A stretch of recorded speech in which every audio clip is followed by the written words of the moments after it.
Meus queridos filhos e filhas em Cristo, nós estamos no 26º domingo do tempo comum. Acolha todos que aqui estão, os que nos acompanham pelas redes sociais. A liturgia de hoje é uma continuação da liturgia da semana passada.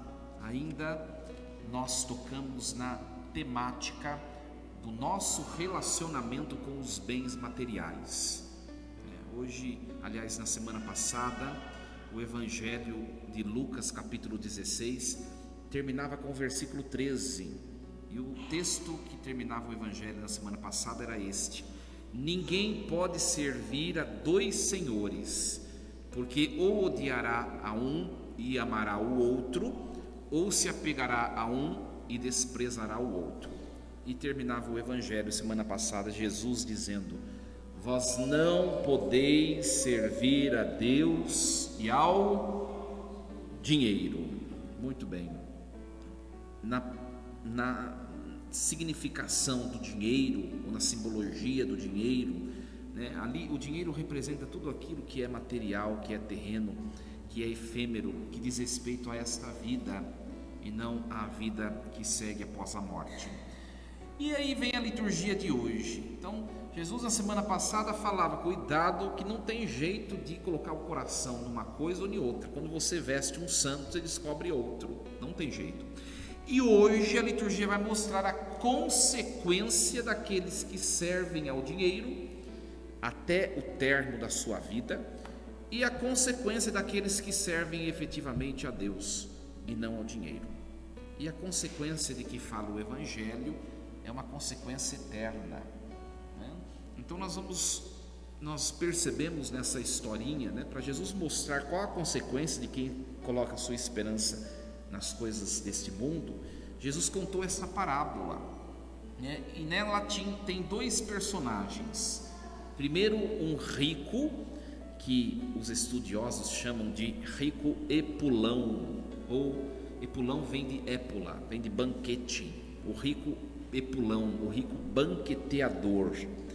E também tem um outro personagem que é chamado Lázaro. E aí nós vamos recorrer a São Gregório. São Gregório vai perceber algumas coisas que às vezes passam despercebidas quando nós lemos o texto. Ele percebeu que de todas as parábolas que Jesus conta nos 3 evangelhos sinóticos, Mateus, Marcos, Lucas, em nenhuma parábola ou historinha Jesus deu nome aos personagens, somente esta. São Gregório percebeu isso. E mais do que isso, São Gregório percebeu que Jesus nessa historinha de hoje, ele só dá nome a um dos personagens, ao pobre, mas ele não dá nome ao rico. E aí São Gregório vai refletir e ele vai chegar à conclusão que Jesus não dá nome a este rico para que os leitores deste evangelho, a comunidade de Lucas, e hoje nós nos coloquemos no lugar desse rico, para verificarmos se nós não estamos vivendo como esse rico viveu, de modo que no fim da nossa vida também nós não encontremos a consequência eterna como o rico encontrou, no inferno. Então o rico não tem nome, porque no fundo nós temos de nos colocar no lugar dele para ver se nós não somos de fato configurados nesta parábola às suas escolhas, ao caminho que ele escolheu. E aí vem o significado da palavra Lázaro. Lázaro é um nome de descendência greco-semítica que significa o ajudado por Deus, aquele a quem Deus ajuda, ou socorrido por Deus. E ainda bem que o próprio nome diz quem o socorreu, Porque se não fosse Deus, este homem desta historinha estaria desamparado, porque o rico o tratou de maneira soberba, como se ele não existisse, Então, a pergunta de hoje: qual a consequência de um ou de outro? Nós vemos, a consequência das escolhas do rico herdou para ele a eternidade no inferno. como também ao pobre a eternidade diante do seio de Abraão, que significa o céu. Uma coisa muito interessante é que a nenhum dos dois personagens são atribuídos pecados ou virtudes. Jesus não falou se o rico era uma pessoa boa ou má. Jesus também não falou se esse tal Lázaro era uma pessoa boa ou má. O critério para determinar o caminho de um e de outro não foi suas virtudes. Não foi outro critério. E é nesse critério que nós queremos chegar para concluirmos o objetivo dessa parábola de hoje, né? O texto não fala, pode ser que Lázaro seja uma pessoa cheia de pecados, pode ser que este rico epulão, banqueteador, festeiro, seja uma pessoa de coração muito bom. O texto não fala disso. O critério é outro. E quem vai nos ajudar a compreender o verdadeiro critério deste juízo, desses dois homens, é São João Crisóstomo. São João vai dizer assim, né? Será que de fato foi a riqueza que levou o rico para o inferno, ou a pobreza que levou Lázaro para o seio de Abraão, para o céu? Então o padre vai fazer uma pergunta: a riqueza necessariamente leva para o inferno? Sim ou não? A pobreza leva para o céu? Não necessariamente. E é bem verdade, né, minha gente? Tem pobre que tem o nariz tão empinado que bate no teto da igreja, né? E como também tem rico que mostra tanta generosidade, humildade e compassividade em relação ao próximo. Isso é muito relativo. Ainda o critério não é ser rico ou ser pobre. O critério não é esse, então. É outro critério ainda. São João Crisóstomo vai nos ajudar a perceber. Olha a frase de São João Crisóstomo: nem toda pobreza é santa. Aliás, tem gente com uma falsa humildade e utiliza da sua pobreza para mostrar uma santidade que não tem. E ele vai dizer também, São João Crisóstomo, assim como nem toda riqueza é fruto do crime. Tem gente que é rico por fruto do seu trabalho, sim, e isso é dignidade. Isso não é mal aos olhos de Deus, não. São João Crisóstomo vai dizer assim: este homem rico da parábola, ele não era atormentado por ter sido rico no inferno. Ele foi atormentado, mandado para o inferno, por não ter sido compassivo. Então não é o que eu tenho ou o que eu não tenho que vai determinar o meu destino, céu ou inferno, mas é o que eu sou ou o que eu não sou. E aí está a diferença. Ele, no fundo, a resposta desse santo, São João Crisóstomo, para interpretar o texto, o critério que foi o critério usado nessa história que Jesus contou, que determinou a salvação de um e a condenação do outro, foi a sensibilidade com o próximo. O texto do Evangelho começa dizendo que esse homem rico se vestia com roupas finas e elegantes, né? Na verdade, o tradutor desse texto litúrgico já interpretou. O texto original diz: ele se vestia com púrpuras, ou seja, roupas brilhantes, roupas finas, né? Hoje é o dia propício. Dá uma olhadinha quem está do lado aí e vê como a pessoa está vestida hoje. Ó, aproveita, o padre está deixando hoje, né? Tem gente que deve estar meio surradinho, né? Mas pode estar meio surradinho e a soberba está batendo lá nas alturas, não vai para o céu. Como pode estar na estica aí, ó, né? Calvin Klein, né? Não sei mais o que, e ser uma pessoa de coração humilde e simples, né?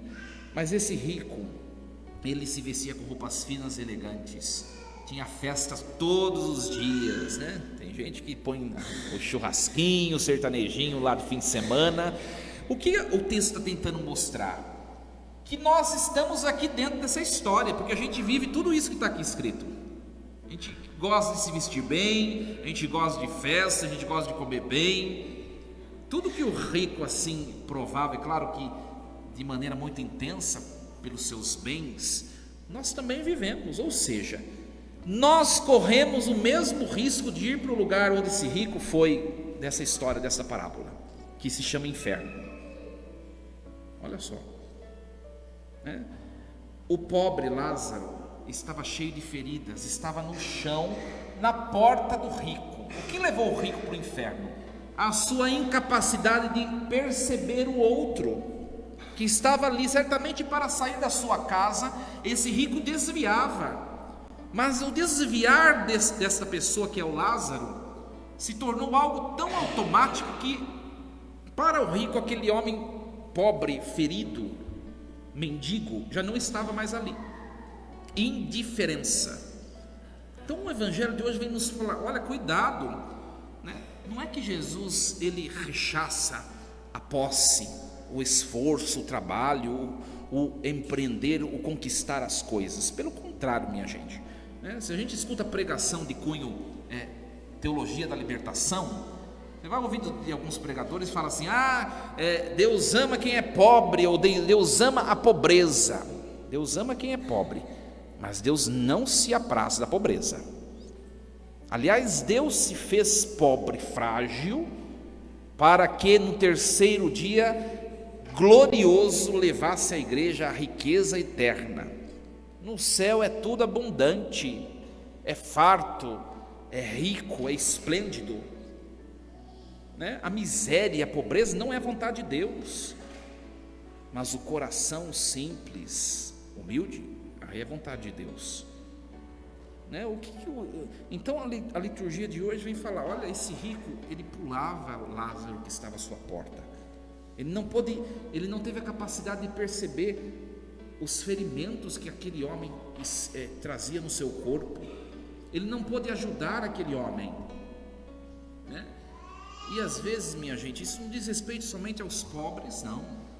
É claro que o evangelho tem a pretensão de mostrar que nós precisamos ajudar aqueles que carecem de bens materiais. Por isso que a igreja, de maneira prioritária, né, depois de toda a questão litúrgica e do culto, a igreja deve priorizar também o serviço aos pobres, a caridade, né? Mas esse evangelho ele vai muito além disso. Sabe por quê? Se nós não somos capazes de perceber as pessoas com quem convivemos, às vezes, nós não vamos perceber e ajudar nem o pobre.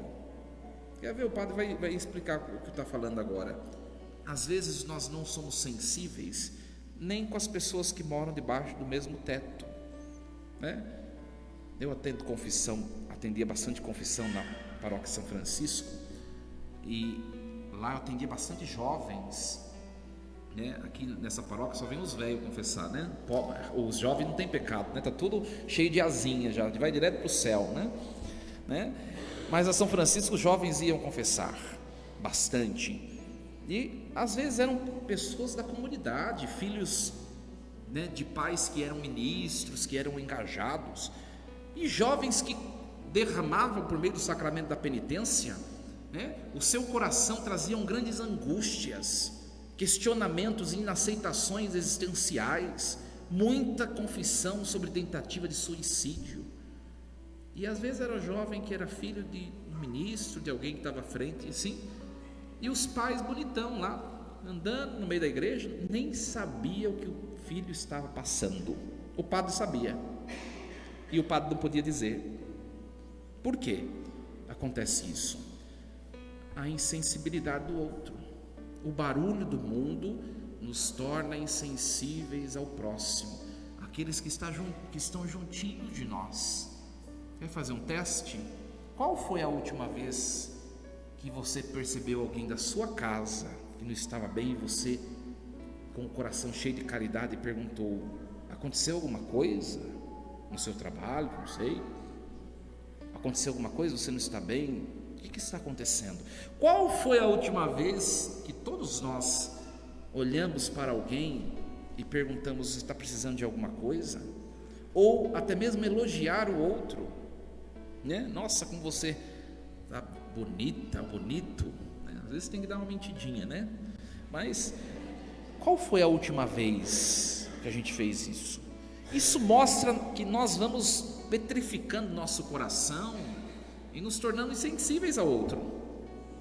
Por quê? Porque a vida é barulhenta, é agitada, não dá tempo, e às vezes o outro está com uma ferida que está machucando muito, e às vezes o outro vai chegar até ao fim do poço, e ainda nós não vamos perceber. Consegue perceber, minha gente, que se eu não consigo sensibilidade com aqueles que estão ao nosso lado, imagine ajudar o pobre que nem tem parte comigo. É muito mais difícil ainda.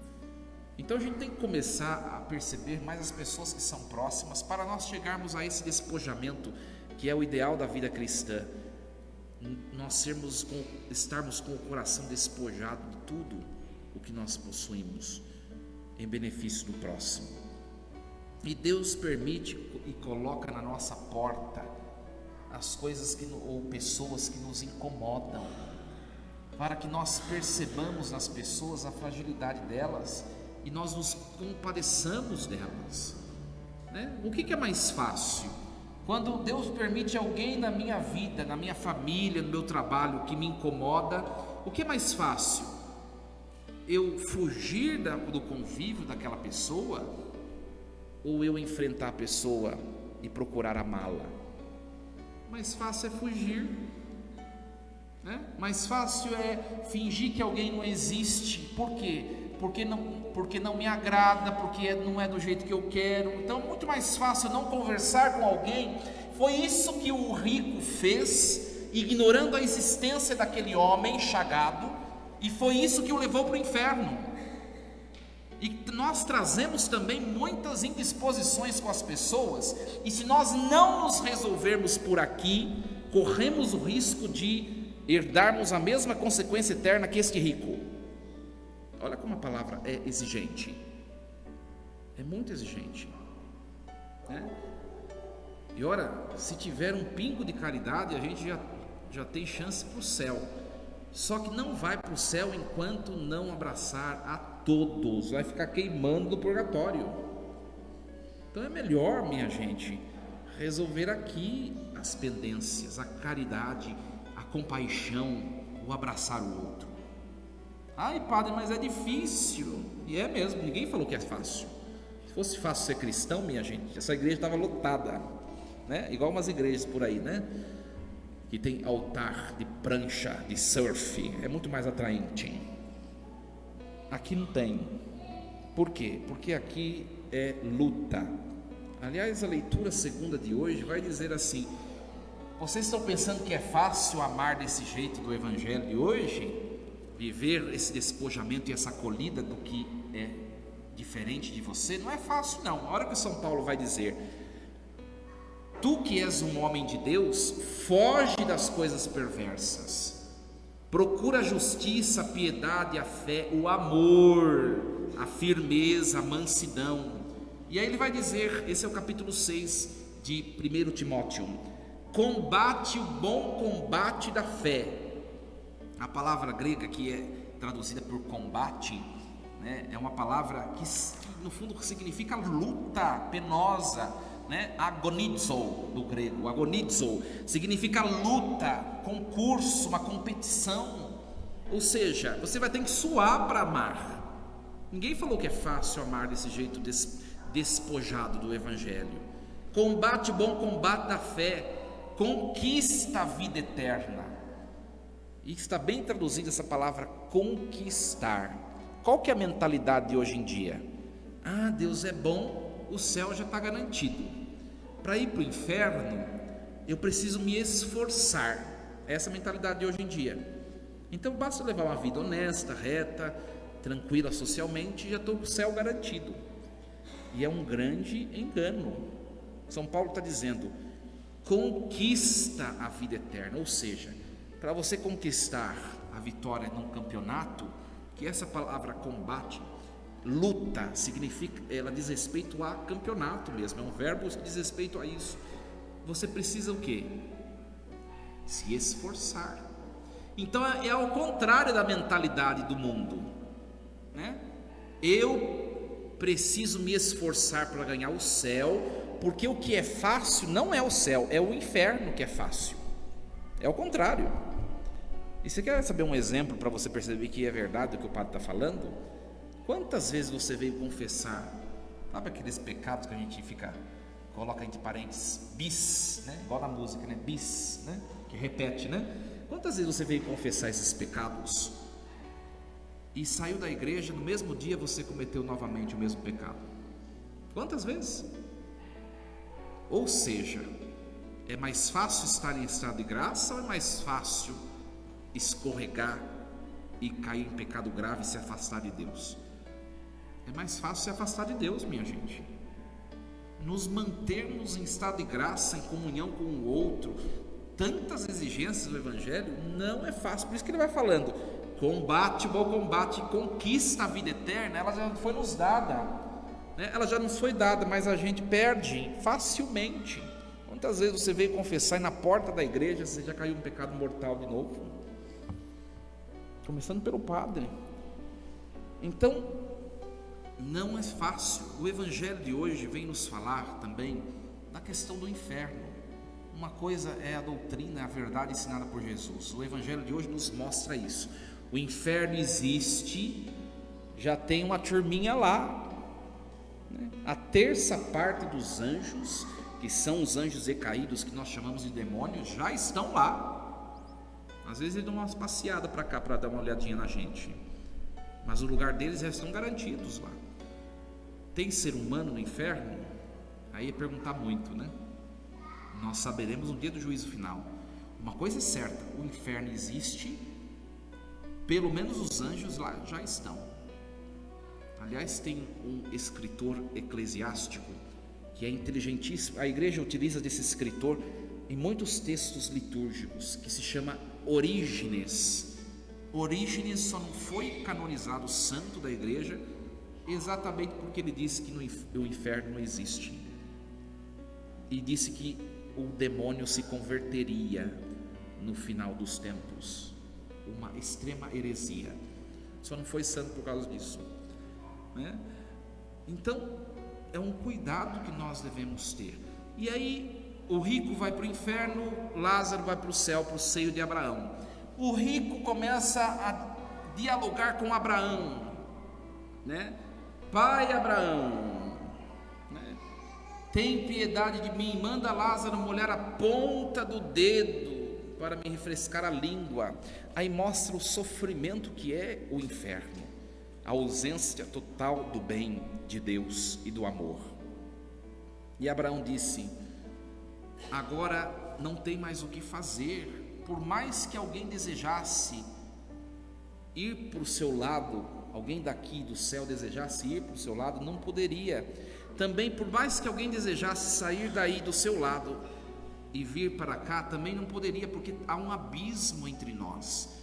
O que quer dizer isso na parábola?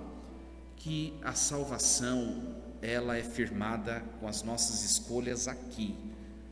Hora que morreu, não tem mais jeito, né? E a grande pergunta para nós, começando pelo padre, né? Se nós morrermos hoje, qual é o estado da nossa alma? Inferno ou céu? O jeito que a gente morre é o jeito que a gente vai viver eternamente. Olha o perigo. E tem muita gente brincando, né? As pessoas hoje em dia não estão preocupadas com o que vem depois da morte. Elas pensam que essa vida é o que basta. Só que esses longos 80, 90, 100 anos, perto de uma eternidade, é um grão de mostarda. Então as pessoas não estão se preparando para aquilo de tão grandioso que vem, que é o dia do juízo, né? Que é o dia do juízo. E aí o rico vai dizer: já que não tem jeito, pai Abraão, manda Lázaro ir lá na terra e exortar meus cinco irmãos, para que eles não venham também até aqui onde eu estou, já que não tem mais jeito de eu sair daqui. Manda o Lázaro e avisá-los.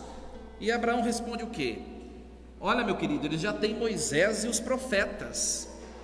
Ou seja, ele já tem a pregação, ele já tem a verdade, já tem a religião que anuncia que isso é uma realidade. Para que você quer que manda Lázaro? Lázaro vai ser mais um que vai falar? E aí o rico insiste: não, pai Abraão, mas se pelo menos um dos mortos for até eles, eles vão se converter. E Abraão responde: meu querido, se eles não escutam a Moisés e aos profetas, ou seja, a Bíblia, a Escritura, o anúncio da verdade, mesmo que alguém ressuscite dos mortos, eles não acreditarão. E é bem verdade, minha gente. Jesus nos evangelhos ressuscita alguns carinhas lá, Lázaro, né? E alguns outros exemplos que nós vemos, né? Jesus ressuscitou Lázaro, e os seres humanos se converteram por causa disso. Quantos milagres durante toda a história aconteceram, e comprovados, milagres comprovados. Hoje em dia isso serve para alguma coisa, né? Pega os milagres, só os milagres eucarísticos. Existem diversos milagres eucarísticos, depois vocês procuram na internet, milagres eucarísticos, né? Padre rezando a missa e a hóstia se transforma em carne na frente de todo mundo. Já aconteceu um monte de vezes. E as pessoas vêm à igreja por causa disso? Não.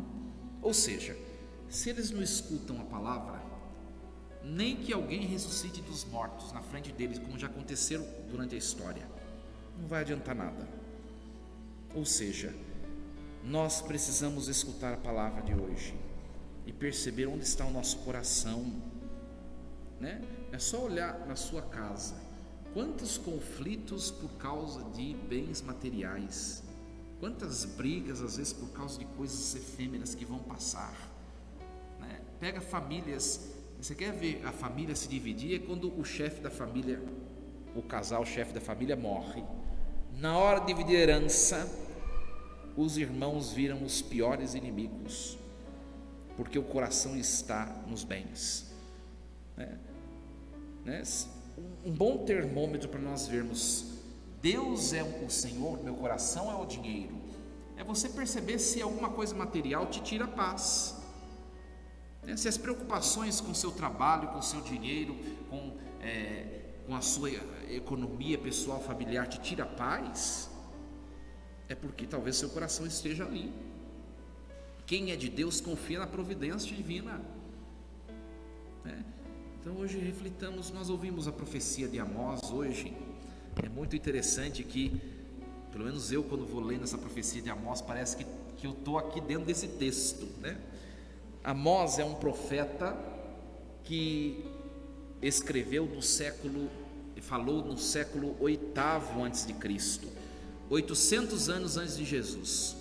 O que estava acontecendo? O povo de Deus era constituído por 12 tribos, né? No decorrer da história, essas tribos se dividiram em 2 reinos, o reino do norte e o reino do sul. O reino do norte ficaram 10 tribos, e o sul com 2. E Amós é um profeta do reino do norte. Ele era vaqueiro, cultivava sicômoros, estava quietinho lá no seu campo, vida boa, sombra, água fresca, e Deus diz para ele: Amós, vem aqui, eu quero que você vai na corte, o rei, os ricos, a turminha da nata, e você vai falar para eles assim: se vocês não se converterem, o reino do norte vai ser destruído. Amós fala, a gente leu o livro de Amós, né? A profecia de Amós. Amós fala assim: ai Senhor, deixa eu com as minhas vacas aqui quietinho, manda outra pessoa, né?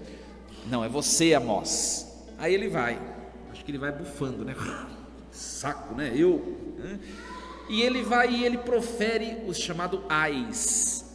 E hoje nós lemos um deles. Assim diz o Deus Todo-Poderoso. Amós falando para o povo do Reino do Norte, né? A capital do Reino do Norte é Samaria, né?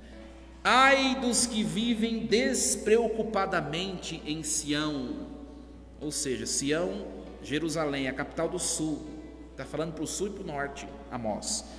Ai dos que se sentem seguros nas alturas de Samaria, na capital do Reino do Norte, né? E aí vem falar o texto, outros ais, que parece que eu me vi aqui, né? Eu acho que vocês também, né? Ai dos que dormem em camas de marfim, né? Hoje, se Amós estivesse aqui, ele ia falar: ai dos que dormem na cama boxer, né? De 3 andares. Nós não estamos aqui nesse texto, não é verdade? Estamos ou não? Estamos. Ai dos que deitam em almofadas. Né? Tem gente que não dorme sem ter a sua almofada, né? Se é você, fique esperto, você está nesse texto aqui, né? Ai dos que comem cordeiros do rebanho, novilhos do seu gado. Quem de nós não gosta de um churrasquinho, né? Estamos nesse texto aqui, a não ser que for vegano, né? Ou vegetariano. Ai dos que cantam ao som das harpas. Se Amós estivesse hoje, ele diria: ai dos que cantam ao som do Spotify. Nós somos nós. Ai dos que bebem vinho em taças. Ai, que susto, né? Eu tomo em copo. Não tem problema, viu, minha filha? Você está aqui também, né? Ai dos que se perfumam com os mais finos ungüentos, né?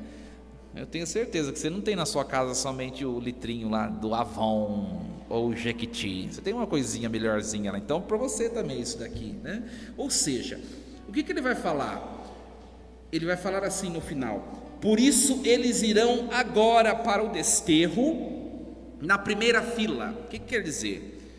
O império pagão, que se chama Assíria, vai invadir o reino do norte, vai destruir Samaria, vai destruir todo o território do reino do norte e vai levar na primeira fila para ser escravo quem?